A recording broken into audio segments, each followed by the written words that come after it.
The Prophets is a brilliant piece of writing. Robert Jones Jr. slowly unwind the story, set on a plantation in the pre-Civil War South. The narrative is to a great extent in third person.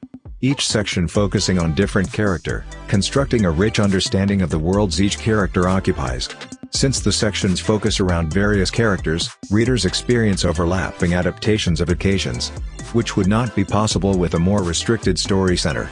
The characters are slaves, and the detail with which Jones investigates their inward and external universe, which brings out the everyday reality and cruelty of slavery more strikingly than some other books I have read. In The Prophets, Jones explores gay relationships, both in the African country and on the plantation. The focal activity of the novel is the battle of Samuel and Izaiah.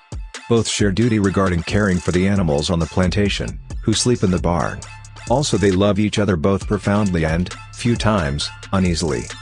I do not have definite information on the time span, or of life in Africa before the slave exchange with Europe and America. So I am unable to decide the accuracy of Jones' depiction of the way of life, connections, and points of view Jones portrays. However, I can say that I was absolutely convinced by his depictions.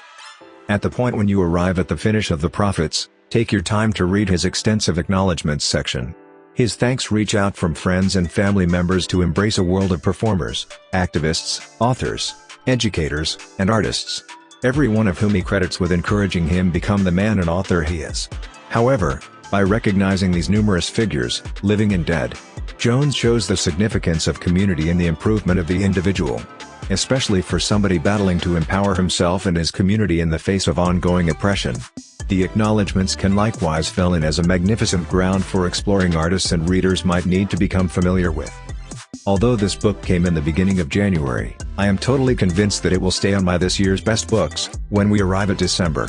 The Prophets is the kind of book I will be rereading soon.